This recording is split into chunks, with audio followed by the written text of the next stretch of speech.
Imagina que mañana te despiertas, abres la cartera y el dinero en efectivo ya no existe. No como metáfora, literalmente. Los billetes que tienes ahora mismo no valen nada. El cajero no funciona. El banco no acepta tu dinero físico. ¿Qué harías? ¿Estarías preparado? Porque esto no es ciencia ficción. Es un plan que ya está en marcha y que los gobiernos de todo el mundo llevan años diseñando en silencio. Soy Mente Trader. Si no me conoces, suscríbete ahora porque en este canal hablamos de lo que nadie más te cuenta sobre economía y dinero. Dale al like si crees que el efectivo debería seguir existiendo. Hoy vamos a ver exactamente qué pasa cuando el efectivo desaparece. Quién gana, quién pierde, y hay una pregunta que te voy a hacer en unos minutos que quiero que respondas en los comentarios, porque creo que va a generar un debate enorme. Quédate hasta el final porque la respuesta a si esto ya está ocurriendo en tu país te va a sorprender. Empecemos por lo básico. El efectivo está muriendo. No de golpe, sino poco a poco, de forma silenciosa y sistemática.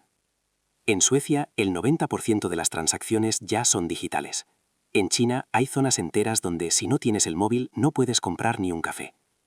En España y en muchos países de Latinoamérica, los límites al uso del efectivo se han ido reduciendo año tras año.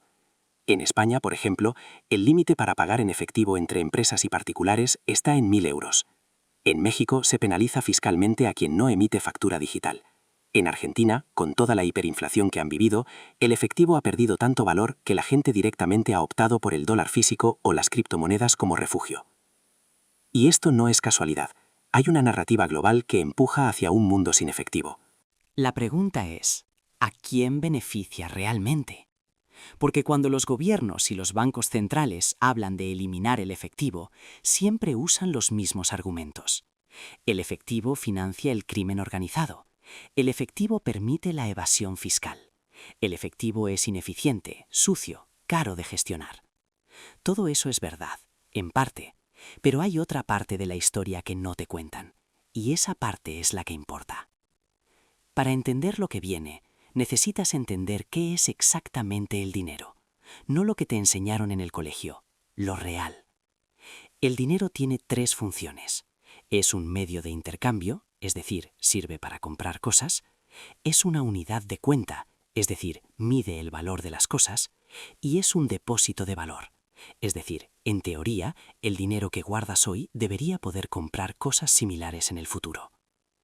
El problema es que el efectivo cumple esas 3 funciones de forma independiente, sin que nadie medie, sin que nadie pueda bloquearte o controlarte.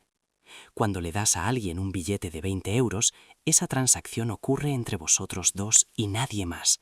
No hay intermediario, no hay registro, no hay posibilidad de que alguien diga, esta transacción no está autorizada. Eso, precisamente eso, es lo que el sistema financiero quiere eliminar. Y aquí viene la primera gran pregunta que quiero que respondas en los comentarios. Piénsala bien, porque no tiene una respuesta obvia. ¿Prefieres vivir en un mundo con total privacidad financiera, aunque eso signifique que el crimen organizado también tenga esa privacidad? ¿O prefieres un mundo donde el Estado puede ver cada euro que gastas a cambio de más seguridad y control del fraude? Escríbelo en los comentarios. ¿Privacidad o control? Porque esa respuesta define 2 mentalidades completamente distintas frente al dinero y al poder. Y al final de este vídeo vas a entender por qué esa respuesta importa más de lo que crees. Volvamos al hilo. El efectivo está desapareciendo, pero no de golpe. El proceso tiene fases. Y estamos en la segunda fase. La primera fase fue la digitalización de los pagos. Tarjetas de crédito, débito, Bizum, transferencias online. Todo esto nos hizo dependientes del sistema bancario para operar en el día a día. Ya no necesitamos efectivo para comprar. Eso ya ocurrió. Está hecho. La segunda fase, en la que estamos ahora, es la restricción del efectivo. Límites legales para pagar en efectivo. Impuestos y sanciones para quien lo use en exceso. Narrativa social que lo asocia con lo ilegal, con lo sucio, con lo anticuado. ¿Cuántas veces has oído que quien paga en efectivo tiene algo que esconder? Eso no surgió solo. Esa narrativa fue construida. La tercera fase, y aquí es donde esto se pone realmente interesante, es la introducción del dinero digital de Banco Central. Lo que se conoce como CBDC, por sus siglas en inglés. Central Bank Digital Currency. En español, moneda digital de Banco Central. Y si no sabes qué es eso, necesitas saberlo ya, porque va a cambiar todo lo que conoces sobre el dinero. Sigue aquí conmigo porque lo que viene ahora es la parte que ningún banco quiere que entiendas. Un CBDC no es como el Bitcoin, no es como el euro digital que ya usas cuando pagas con tarjeta. Es algo fundamentalmente diferente. Es dinero emitido directamente por el Banco Central, en formato digital, que puede ser programado. ¿Programado? Sí, programado. Imagina que el gobierno te da una ayuda de 500 euros. Pero esos 500 euros solo pueden gastarse en alimentos, no en alcohol, no en tabaco, no en videojuegos. O imagina que tienes dinero en tu cuenta, pero caduca. Si no lo gastas en 30 días, desaparece. O imagina que el Estado decide que no puedes comprar más de un billete de avión al mes por razones medioambientales. Con un CBDC, todo eso es técnicamente posible. Y no es teoría. El Banco Central Europeo lleva años desarrollando el euro digital. El yuan digital en China ya está en uso real con millones de usuarios. En Nigeria lanzaron el e-Naira. El Banco de España, el Banco de México, el Banco Central de Brasil, todos están en proceso de estudio o implementación. Esto viene. La pregunta no es si llegará. La pregunta es si llegarás preparado. Pero espera, porque antes de que pienses que esto es una teoría conspiranoica de Internet, vamos a ver los hechos documentados, los datos reales. En 2023, el Banco de Pagos Internacionales, que es básicamente el banco de los bancos centrales, publicó un informe donde el 93% de los bancos centrales del mundo declaraban estar trabajando activamente en algún tipo de moneda digital. 93%. No es un rumor, es un hecho publicado. En 2024, la Unión Europea avanzó en la regulación del euro digital. El debate en el Parlamento Europeo fue encendido, porque varios países insistieron en incluir garantías de privacidad. Spoiler, las garantías que se aprobaron son mucho más débiles de lo que cualquier ciudadano esperaría. En China, el gobierno ha usado el yuan digital para distribuir estímulos económicos con fecha de caducidad. Dinero que si no gastas en un plazo determinado, simplemente desaparece. Esto ya ha ocurrido. En Suecia, el Riksbank lleva años en proceso de eliminar el efectivo. Hay ancianos y personas mayores que han denunciado no poder acceder a servicios básicos porque todo es digital y ellos no tienen smartphone ni saben usarlo. Y en Argentina, con la crisis del peso, millones de personas han aprendido por las malas que cuando el Estado controla completamente el sistema monetario, el ciudadano no tiene escapatoria. La cepo cambiaria, el corralito, el congelamiento de depósitos del 2001, todo eso solo fue posible porque el dinero estaba completamente dentro del sistema bancario. Y aquí es donde quiero que te hagas una pregunta personal. No para los comentarios, esta es para ti. Si mañana el gobierno decidiera que tus ahorros van a perder valor porque van a aplicar tipos de interés negativos y van a hacerlo porque con el CBDC pueden hacerlo directamente sin tu consentimiento, ¿qué harías? ¿Tienes alguna parte de tu patrimonio fuera del sistema? ¿En oro? ¿En activos físicos? ¿En criptomonedas? ¿En propiedades? Porque esa es la diferencia entre quien entiende cómo funciona realmente el dinero y quien no. Y al final de este vídeo te voy a dar una visión clara de qué opciones tienes. Así que no te vayas. Volvamos al escenario central. ¿Qué pasa exactamente si mañana el efectivo desaparece? Primer impacto. Los sectores informales colapsan. En España, la economía sumergida representa aproximadamente el 17% del PIB según algunos estudios. En México, más del 55% de la población trabaja en la informalidad. En Perú, en Colombia, en Ecuador, los porcentajes son similares o superiores. Si el efectivo desaparece de la noche a la mañana, millones de personas que no tienen acceso a cuentas bancarias, que cobran en mano, que venden en mercados, que son autónomos sin registrar, simplemente no pueden operar. ¿Eso es un problema del sistema o un problema de esas personas? Depende de quién lo mire. Para el Estado, que quiere controlarlo todo y recaudar sobre todo, podría verse como una solución. Para esas personas, sería una catástrofe. Segundo impacto. El sistema bancario obtiene un poder sin precedentes. Hoy, si un banco te cierra la cuenta, puedes guardar tu dinero en efectivo debajo del colchón. Es una opción mala, pero existe. Si el efectivo desaparece, si el banco te cierra la cuenta, estás fuera del sistema económico. No puedes comprar, no puedes vender, no puedes existir económicamente. Ese poder en manos de entidades privadas o del Estado es extraordinariamente peligroso. Tercer impacto. La política monetaria se vuelve omnipotente. Hoy, los bancos centrales pueden bajar los tipos de interés, pero hay un límite. el cero. Si bajan los tipos por debajo de cero, la gente simplemente saca el dinero del banco y lo guarda en efectivo. Es el llamado límite inferior cero. Con un CBDC, ese límite desaparece. Pueden aplicar tipos negativos directamente sobre tu dinero digital. Tu dinero pierde valor automáticamente si no lo gastas o no lo inviertes. Es un mecanismo de control económico total.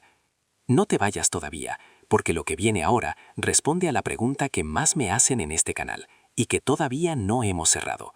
¿Hay alguna forma de protegerse? Antes de responder eso, necesito que entiendas algo más sobre cómo llegamos hasta aquí. Porque esto no empezó con el Bitcoin ni con la pandemia. Esto lleva décadas gestándose. En 1971, Nixon eliminó el patrón oro. A partir de ese momento, el dólar, y con él prácticamente todas las monedas del mundo, dejaron de estar respaldadas por un activo físico. El dinero pasó a valer lo que el gobierno dijera que valía. Y lo que el gobierno dijo durante décadas fue: confía en nosotros. Durante años eso funcionó relativamente bien. Las economías crecieron, la inflación fue moderada, el sistema funcionó. Pero la crisis del 2008 cambió todo. Los bancos centrales imprimieron dinero de forma masiva para salvar el sistema financiero. Luego vino la pandemia, y volvieron a hacerlo, pero multiplicado. La cantidad de dinero en circulación se disparó a niveles históricos. Y la consecuencia llegó: la inflación más alta en 40 años en Estados Unidos y Europa. En Argentina y Venezuela, hiperinflación directamente. El sistema monetario actual está roto. Todos los actores lo saben. La pregunta no es si va a cambiar, sino cómo y quién va a controlar el nuevo sistema. Y la respuesta que los gobiernos y bancos centrales están dando es: nosotros. Con el CBDC, nosotros. Ahora, ¿qué pasa con el Bitcoin y las criptomonedas en todo esto? Esta es una de las partes más interesantes y más mal entendidas del debate. Cuando Satoshi Nakamoto creó el Bitcoin en 2009, lo hizo explícitamente como respuesta a la crisis financiera. En el bloque Génesis, el primer bloque de la cadena, dejó codificado un titular del Times que decía que el gobierno del Reino Unido estaba a punto de realizar un segundo rescate bancario. Era un mensaje. El Bitcoin fue diseñado para ser dinero sin Estado, sin banco central, sin intermediario. Y durante años fue una rareza, un juguete de tecnólogos y libertarios. Luego se convirtió en objeto de especulación. Y ahora está en un proceso de legitimación institucional que tiene dos caras. Por un lado, la adopción institucional del Bitcoin es una validación de que existe una demanda real de dinero fuera del sistema. BlackRock, el mayor gestor de activos del mundo, tiene ahora un ETF de Bitcoin. El Salvador lo adoptó como moneda de curso legal. Grandes empresas lo tienen en su balance. Por otro lado, la regulación de las criptomonedas avanza a velocidad de vértigo. La Unión Europea aprobó MiCA, el primer marco regulatorio global para criptomonedas. Estados Unidos está en proceso similar. Y la pregunta que muchos se hacen es: ¿están regulando las criptomonedas para integrarlas en el sistema o para eliminarlas una vez que el CBDC esté listo? Eso todavía no lo sabemos, pero es una de las tensiones más importantes del sistema financiero actual, y deberías tenerla en el radar. Llevamos ya un buen rato juntos, y quiero que sigas conmigo unos minutos más, porque ahora llegamos al núcleo de lo que importa de verdad: las consecuencias prácticas para ti. Hay una cosa que los grandes inversores, los que de verdad entienden cómo funciona el dinero, han hecho históricamente en momentos de incertidumbre monetaria: diversificar fuera del sistema. Eso no significa esconder dinero debajo del colchón, ni convertirse en un conspiranoico del apocalipsis. Significa entender que concentrar todo tu patrimonio en una sola moneda, en un solo banco, en un solo sistema, es un riesgo que la historia ha demostrado repetidamente que puede ser devastador. ¿Qué han hecho los argentinos que sobrevivieron al corralito con su patrimonio relativamente intacto? Los que tenían dólares físicos, los que tenían propiedades, los que tenían oro, los que tenían activos reales fuera del sistema bancario argentino. ¿Qué hicieron los venezolanos que consiguieron preservar algo de valor durante la hiperinflación? Los que convirtieron bolívares en dólares, en criptomonedas, en cualquier cosa que el gobierno no pudiera devaluar con un decreto. La lección no es que el sistema va a colapsar mañana. Puede que no colapse nunca. La lección es que tener todo dentro de un sistema controlado por terceros es un riesgo que muy poca gente evalúa correctamente hasta que es demasiado tarde. Y aquí quiero hacer una pausa y ser muy directo contigo. Hay dos formas de responder a todo lo que hemos hablado hoy, y son radicalmente distintas. La primera es pensar, esto es demasiado grande, yo no puedo hacer nada, el sistema hará lo que quiera y yo simplemente me adapto. Esta mentalidad no es estúpida, es la mentalidad de la mayoría, y en muchos contextos adaptarse al sistema es la decisión racional. La segunda es pensar, si entiendo cómo funciona el sistema, puedo tomar decisiones que me protejan dentro de él y, en la medida de lo posible, fuera de él. Esta mentalidad requiere más esfuerzo, más conocimiento y más acción. Ninguna de las dos es moralmente superior, pero tienen consecuencias económicas muy distintas. Ya tienes que haber respondido en los comentarios si prefieres privacidad o control. Ahora te añado una capa más al dilema. ¿Eres de los que se adaptan o de los que se anticipan? Dímelo abajo. Volvamos al mundo sin efectivo, porque hay un aspecto que muy pocos análisis contemplan y que creo que es fundamental: el impacto diferencial por países. No es lo mismo eliminar el efectivo en Suecia que en México. No es lo mismo en Alemania que en Bolivia. La inclusión financiera varía brutalmente.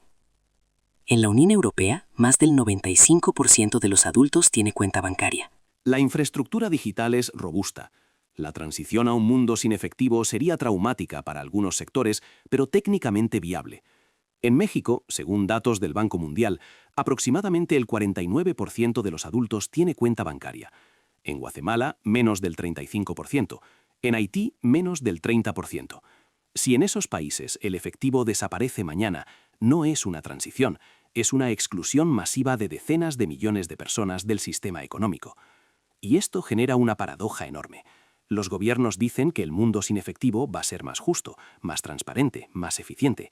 Pero las regiones donde el efectivo es más necesario, donde más personas dependen de él para sobrevivir día a día, son exactamente las que menos preparadas están para prescindir de él. ¿Casualidad o diseño? Hay un experimento real del que muy poca gente habla y que ilustra perfectamente los riesgos de un mundo sin efectivo. India, 2016. El 8 de noviembre de ese año, el primer ministro Narendra Modi anunció en televisión, con unas pocas horas de margen, que los billetes de 500 y 1000 rupias dejaban de ser válidos. Esos billetes representaban el 86% de todo el efectivo en circulación del país. De la noche a la mañana, cientos de millones de personas se quedaron sin dinero válido. Las colas en los bancos fueron masivas. La economía informal, que en India es enorme, quedó paralizada. Los mercados de frutas y verduras, los pequeños comercios, los trabajadores diarios que cobran en mano y gastan en mano, todos sufrieron un shock brutal. El gobierno argumentó que era para combatir la corrupción y el dinero negro. Los datos posteriores mostraron que el 99% de los billetes retirados volvieron al sistema bancario, lo que básicamente significa que el dinero negro que supuestamente iban a eliminar simplemente se blanqueó a través de los bancos. El objetivo declarado fracasó, pero el precedente quedó. Un gobierno puede eliminar el efectivo, de golpe, sin previo aviso, y los ciudadanos no tienen mucho que hacer al respecto. Sigamos, porque todavía hay algo más que necesitas entender antes de que terminemos. ¿Qué pasa con la privacidad financiera en un mundo sin efectivo? Hoy, cuando pagas en efectivo, esa transacción es tuya. Nadie más necesita saberla. Cuando pagas con tarjeta o transferencia, hay un registro. Tu banco sabe qué compras, cuándo y dónde. Tu compañía de tarjeta sabe tus hábitos de consumo mejor que tú mismo. Esos datos tienen un valor económico enorme y se usan, se venden y se explotan. En un mundo completamente sin efectivo, cada céntimo que gastes estará registrado. El Estado, los bancos, las empresas tecnológicas que gestionan los pagos, todos tendrán acceso a un mapa perfecto de tu vida económica. Lo que comes, dónde vas, a quién le pagas, cuándo gastas de más, cuándo estás en apuros. Y eso tiene implicaciones que van mucho más allá del dinero. Tiene implicaciones políticas. Si en algún momento donas dinero a una organización que el gobierno de turno considera problemática, eso está registrado. Si compras ciertos libros, ciertas publicaciones, ciertos productos, eso está registrado. En regímenes autoritarios, esa información puede usarse para perseguir a disidentes. Y en democracias, aunque la situación sea muy distinta, el potencial de abuso existe. No estoy diciendo que va a pasar. Estoy diciendo que la infraestructura para que pueda pasar, en un mundo sin efectivo, estaría completamente construida. Casi llegamos al final, y quiero cerrar con algo que para mí es la reflexión más importante de todo lo que hemos visto hoy. El efectivo no es solo un medio de pago, es una tecnología de libertad. Suena grandilocuente, lo sé, pero piénsalo. El efectivo te permite hacer transacciones sin que nadie más lo sepa. Te permite dar propinas, hacer donaciones, pagar servicios, comprar lo que quieras sin dar explicaciones a nadie. En un mundo libre, esa capacidad debería existir. Cuando el efectivo desaparece, no solo cambia la forma en que pagamos, cambia la relación de poder entre el individuo y el Estado, entre el ciudadano y el banco. Y esa relación, históricamente, cuando se ha desequilibrado demasiado hacia el lado del poder institucional, no ha terminado bien para los ciudadanos de a pie. ¿Eso significa que el efectivo no debería evolucionar? No. Significa que la transición a un sistema sin efectivo debería hacerse, si se hace, con garantías de privacidad reales, con inclusión financiera real, con mecanismos de control ciudadano sobre lo que los gobiernos y los bancos pueden hacer con los datos. Y hoy, en el año 2025, esas garantías no existen. No en ningún país del mundo. Así que volvemos a la pregunta del principio. Imagina que mañana te despiertas y el efectivo ya no existe. ¿Estarías preparado? Si has llegado hasta aquí, tienes mucho más contexto para responder esa pregunta que cuando empezamos. Sabes que el proceso ya está en marcha. Sabes lo que es un CBDC y lo que puede implicar. Sabes lo que pasó en India, lo que está pasando en China, lo que se está preparando en Europa. Sabes que hay opciones para diversificar fuera del sistema, aunque ninguna es perfecta. Y sabes que hay una pregunta que quedó abierta al inicio del video y que quiero que respondas ahora. ¿Privacidad o control? Cuéntamelo en los comentarios junto con tu país. Quiero saber cómo piensan en España, en México, en Argentina, en Colombia, en Venezuela, en todas partes donde nos veis. Esto no es un debate abstracto. Es el debate sobre cómo va a funcionar el dinero en los próximos 20 o 30 años. Y tú eres parte de él, aunque no lo hayas elegido. Soy Mente Trader. Si este video te ha aportado algo, compártelo con alguien que creas que debería saber esto. Suscríbete si no lo has hecho todavía. Y deja en los comentarios tu opinión, tu pregunta, tu experiencia. Aquí abajo es donde ocurre la conversación real. Nos vemos en el próximo.